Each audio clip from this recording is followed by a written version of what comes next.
we wake, hear the birds and see the sun.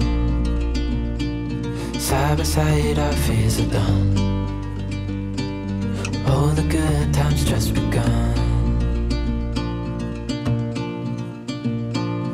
Oh, we know what we have, let's hold on tight. Found what we're looking for in life.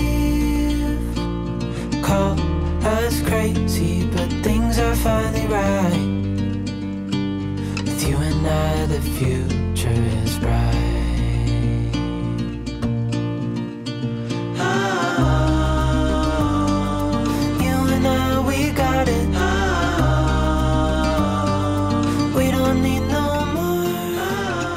Bonjour, bonjour et bienvenue dans ce 4e épisode du Vlogtober 2020 du podcast d'Emma et moi, enfin du cas de la chaîne d'Emma et moi.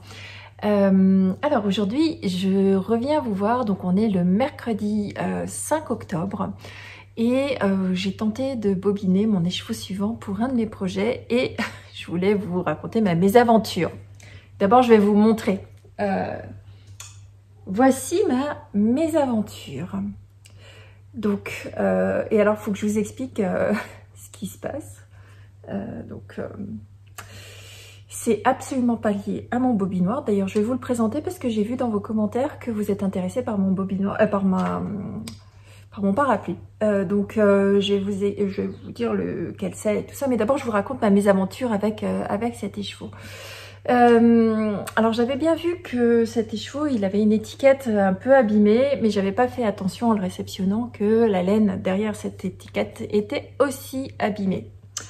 Donc je le mets sur mon bobinoir, je tourne sur mon dévidoir, je commence à bobiner mon écheveau et là je me rends compte qu'à une multitude d'endroits la laine est coupée. Vraiment coupé ou arraché à d'autres endroits, mais alors quand je vous dis à multiples endroits, j'avais 25 brins, entre 25 et 50 brins qui étaient coupés. Donc je me suis dit, bon allez hop, essaye d'enlever les parties qui sont coupées, tu pourras récupérer une partie de l'écheveau. Donc bon, au final, j'ai envoyé un mail à la teinturière parce que là pour le coup, c'était un écheveau vraiment abîmé.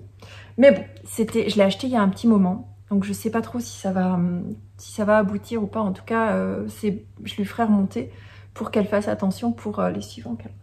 Bon, bref, 2 heures plus tard, après m'être bien énervée, fâchée, après tout ça, je me retrouve avec des morceaux en quantité astronomique de 1 à 2 mètres.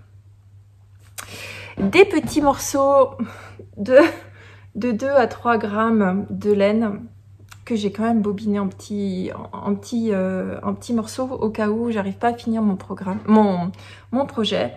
J'ai réussi à sauver une petite boulette de 10 grammes et finalement j'ai réussi à sauver 50 grammes de mon écheveau de 100 grammes en un morceau. Donc pourquoi je vous raconte ça? Pas pour râler après mon écheveau, même si j'avoue que j'ai quelques noms d'oiseaux qui sont sortis en quantité inhabituelle pour moi, parce que si jamais vous avez déjà eu un écheveau de 100 grammes qui s'est emmêlé, qui voulait plus, dans lequel vous aviez tout à coup des nœuds parce que les fils se prenaient dedans, je pense que vous comprendrez je sais pas si c'était du désespoir ou de la colère, mais je pense que c'était un mélange des deux. Bon, au final j'ai réussi à récupérer 50 plus 10 grammes, ce qui me permettra de faire avancer mon projet. Donc, et le projet dont je vous parle, c'est mon fameux Dingley-Dell. Donc je vais en profiter pour vous le montrer, hein, puisque de toute façon il risque de changer. Dingley-Dell sur lequel j'avais fini ma dernière rayure. Il me reste une rayure ivoire à réaliser, en couleur colombe de longue avec Anna à réaliser en dessous, et ensuite j'ai des côtes grises de ce coloris là. Donc c'est normalement un modèle qui se fait en manches courtes, mais compte tenu du fait que j'avais 2 écheveaux complets, je pensais faire des manches longues. Mais là pour le coup, je ne suis vraiment pas certaine avec 50 grammes plus 10 grammes d'avoir assez pour faire des manches longues. Donc je vais peser, après avoir fait les côtes ici, je pèserai ce qu'il me reste et j'aviserai, mais il est très probable que ce projet finalement se finisse en manches courtes. à mon grand désespoir, parce que je porte quand même beaucoup plus de tricot à manches longues que à manches courtes, et celui-ci me plaisait vraiment bien. Mais bon, voilà, bon bah j'aviserai. Donc voilà, c'était mon coup de...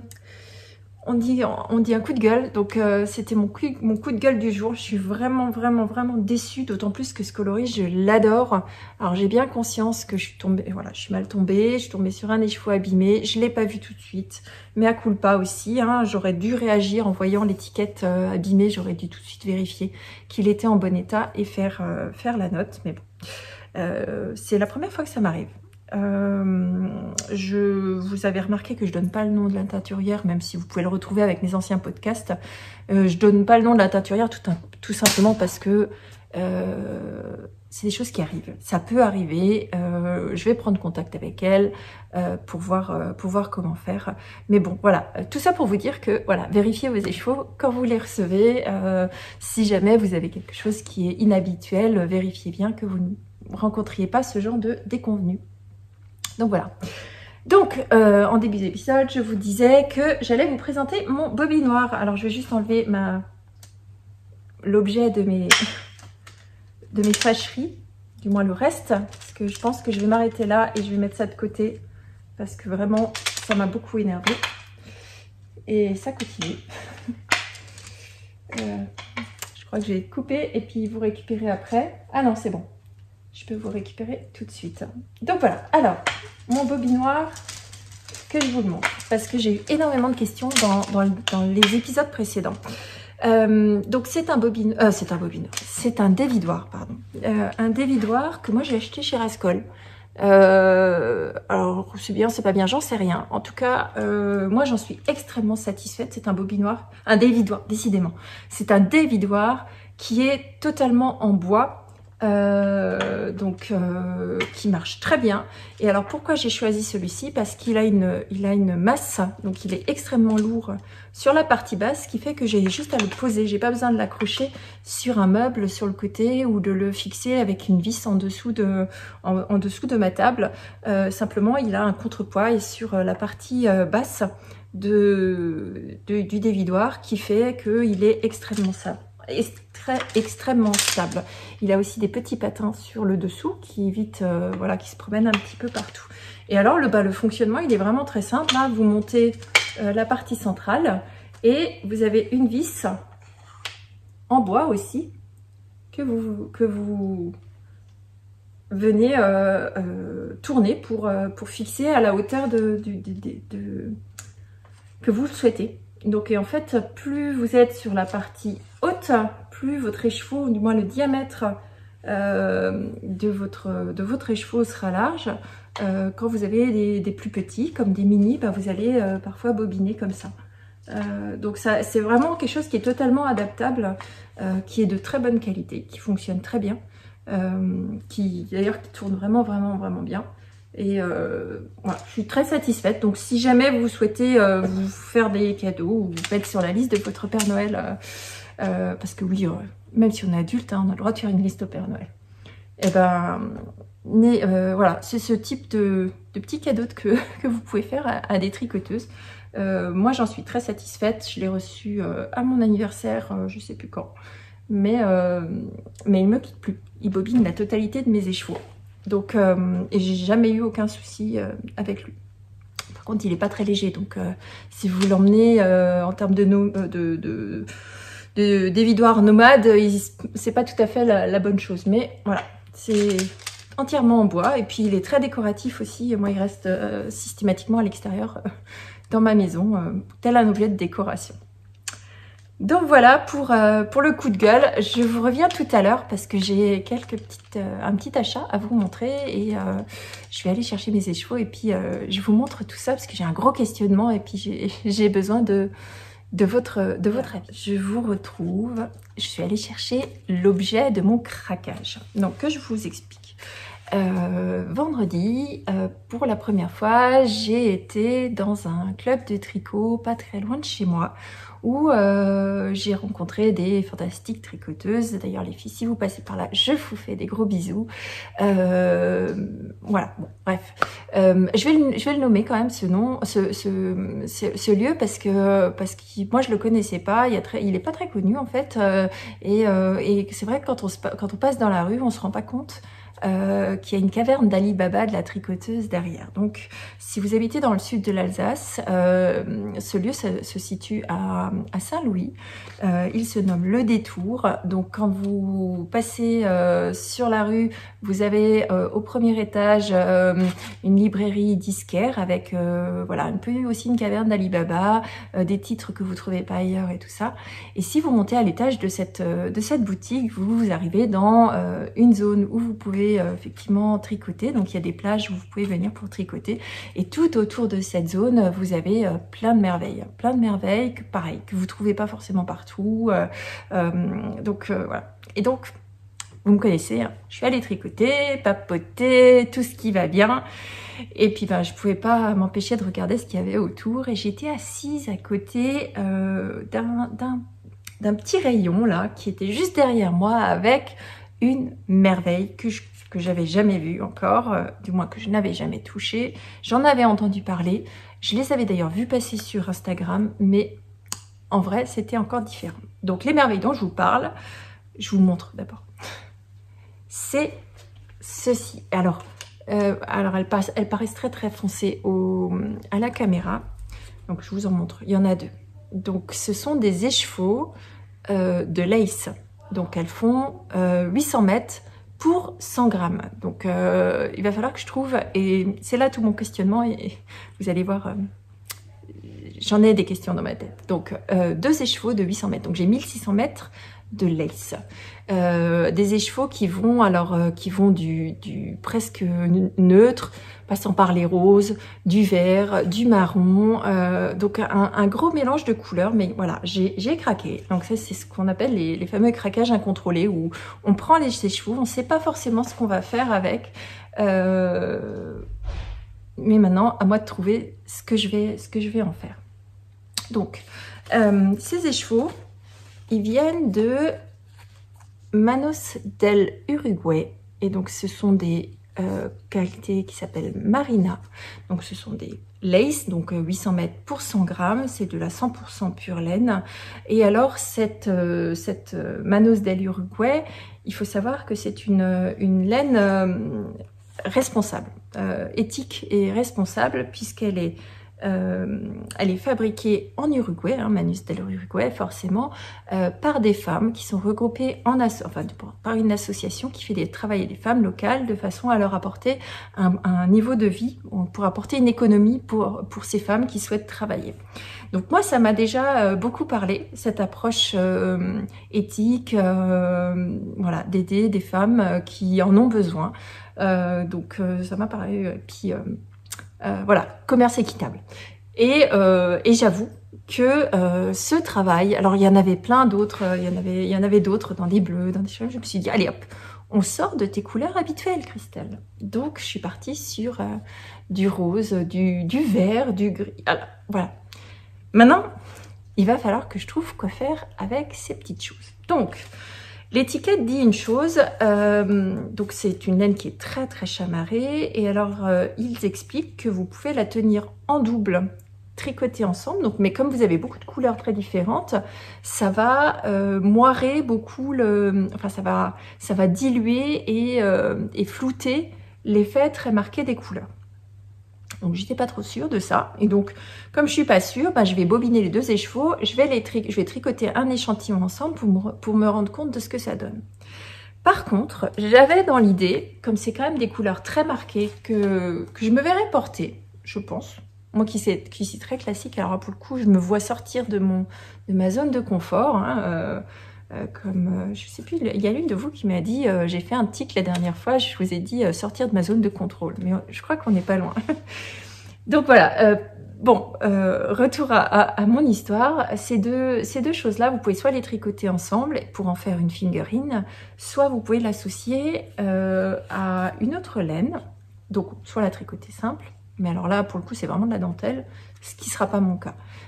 Donc, soit moi, je les tricote ensemble, soit je voudrais l'associer à un brush d'alpaga, donc un alpaga silk que j'ai de chez Drops, pour adoucir l'ensemble. Et là, alors j'ai aucune idée de ce que ça peut donner, mais je pense qu'on est, voilà, on est dans des tons à certains endroits qui pourraient bien s'associer.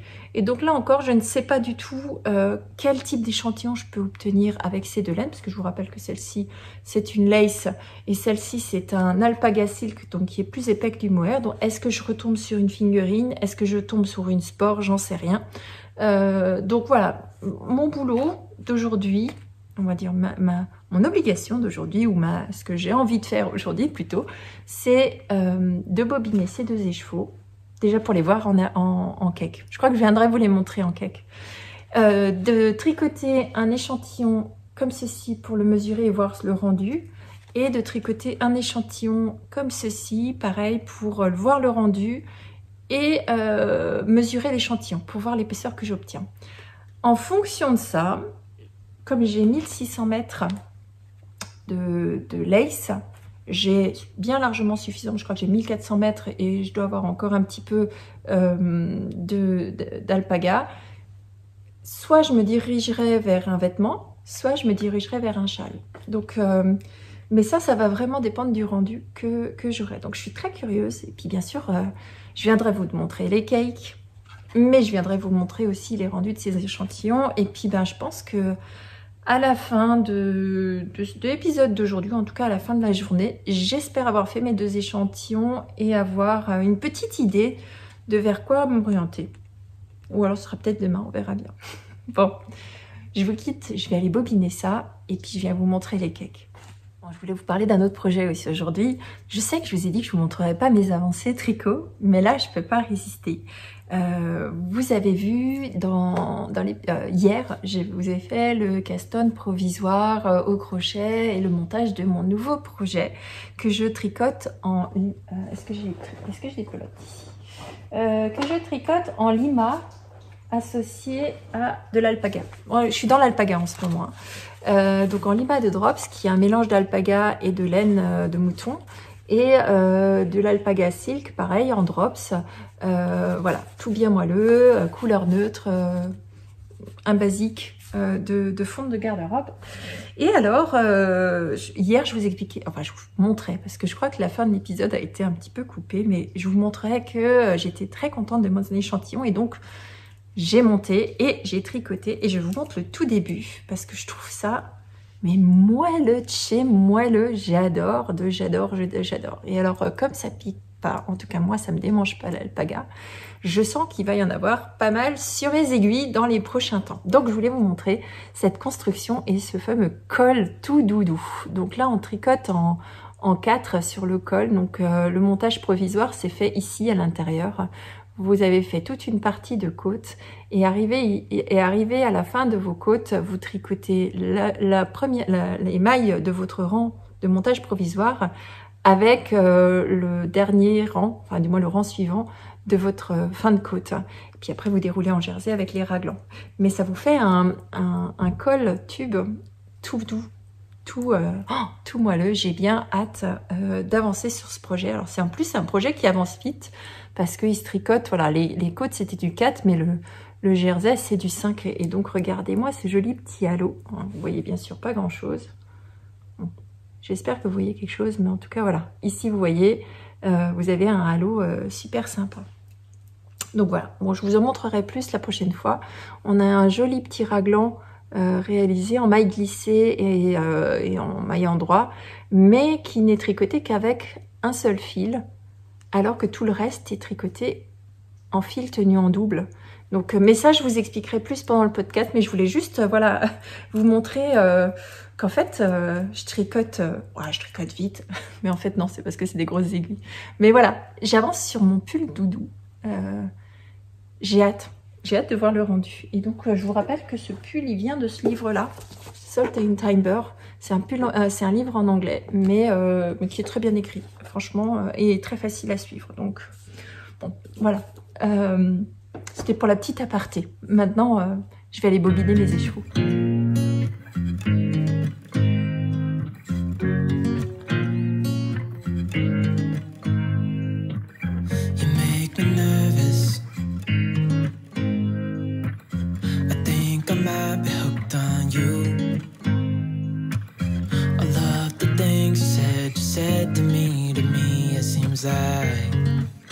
You like me too.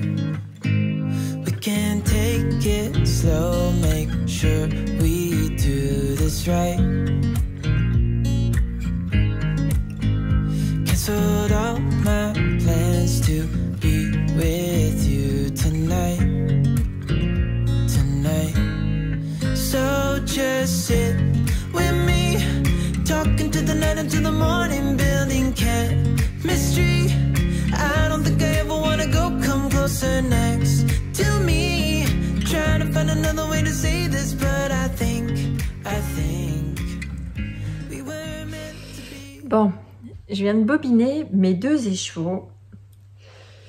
Et alors, c'est pas du tout ce à quoi je m'attendais. Alors, par contre, l'avantage, c'est qu'ils sont assez similaires l'un de l'autre. Donc, je le vois à l'écran. Je le voyais en vrai, mais je voulais voir à l'écran. Souvent, on voit mieux les différences de teinte à l'écran. Donc, ils sont très similaires. Par contre, ils sont vraiment, vraiment plus foncés que ce à quoi je m'attendais.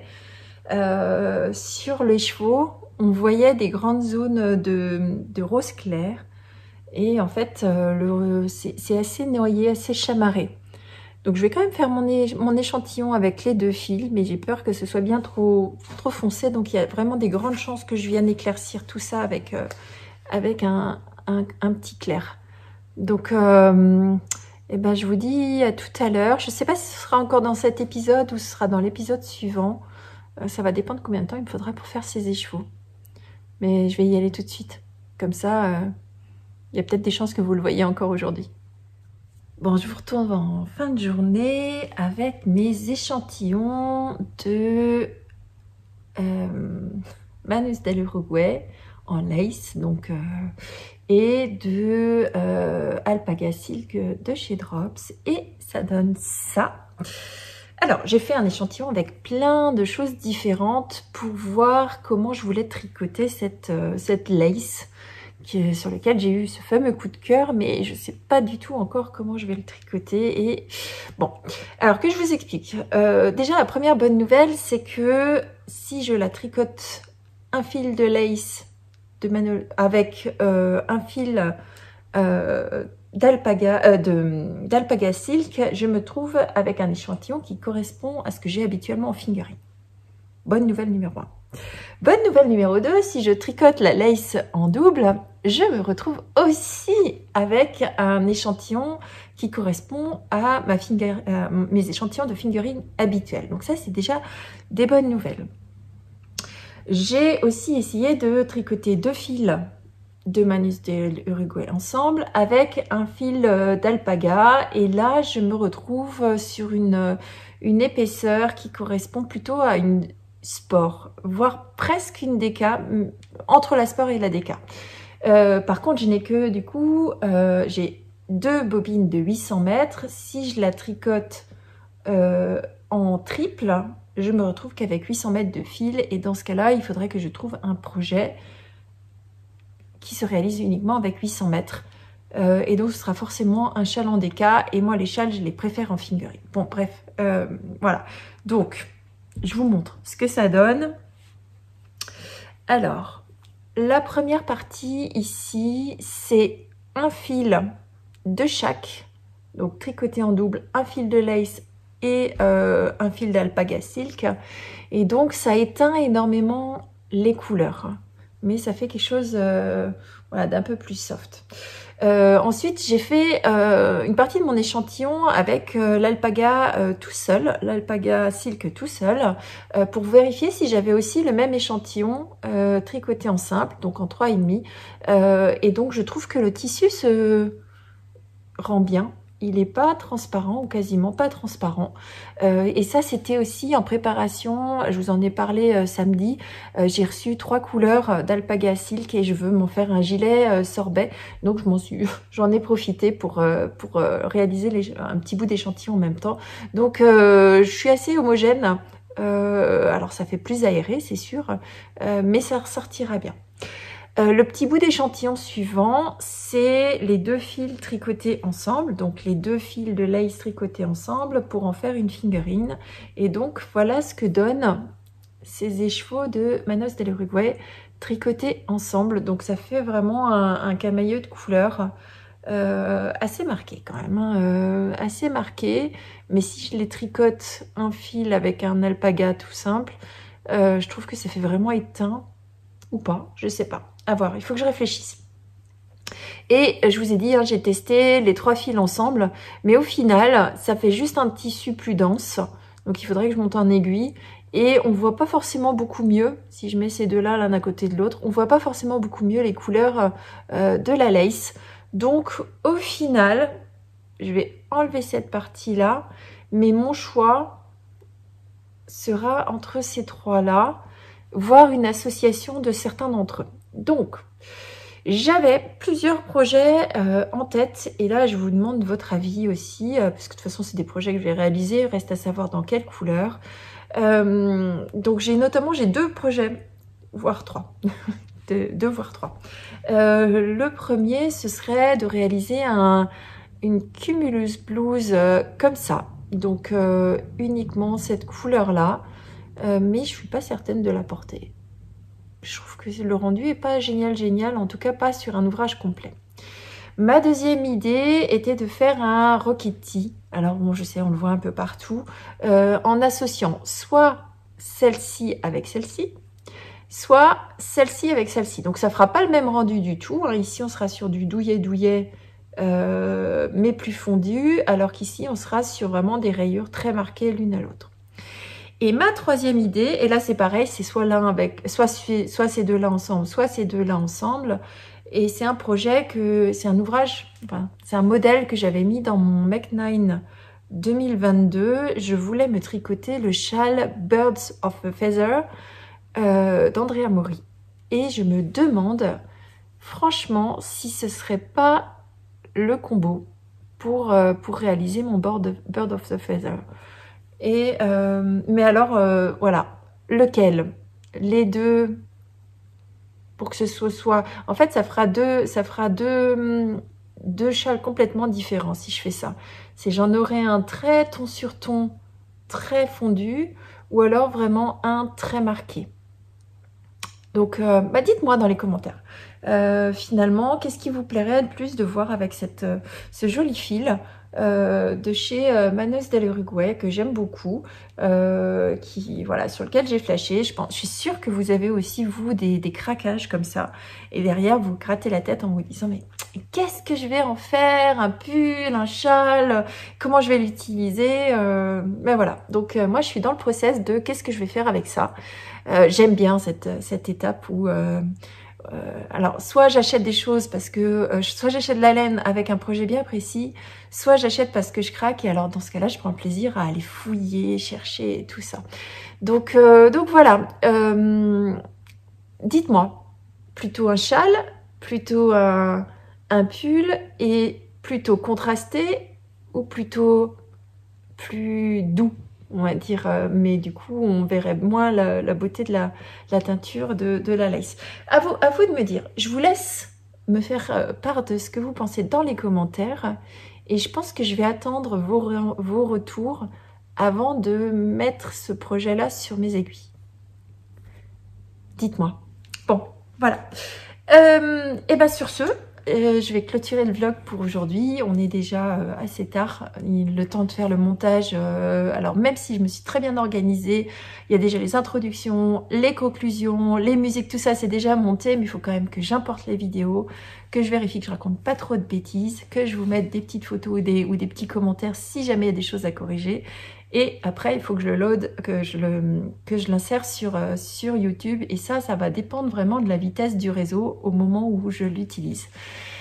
Bon, Sur ce, je vous laisse parce que je crois que cet épisode d'aujourd'hui est un peu long par rapport aux autres. Moi, j'avais essayé, enfin, je voudrais essayer de vous faire des épisodes qui durent pas plus de 20 minutes. Je crois qu'aujourd'hui, je me suis loupée. Mais parce que je voudrais aussi laisser... Voilà, il y a énormément de Vlogtober cette année. J'adore, je suis fan, j'adore. Ils sont tous en plus très différents, donc c'est encore mieux. Mais alors, je me doute bien que vous n'avez pas tous les jours le temps de regarder longtemps de chaque chaîne. Donc voilà, j'essaierai de laisser, voilà, de pas faire trop long. Et donc maintenant je me tais et je vous dis à demain. Demain avec, je sais pas encore ce que je vais vous présenter demain, je verrai bien. Ce sera la surprise. Sur ce, je vous dis à demain. Bisous, bye bye. Hear the birds and see the sun. Side by side our fears are done. Oh, the good times just begun.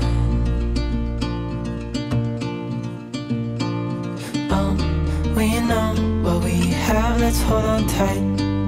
Found what we're looking for in life.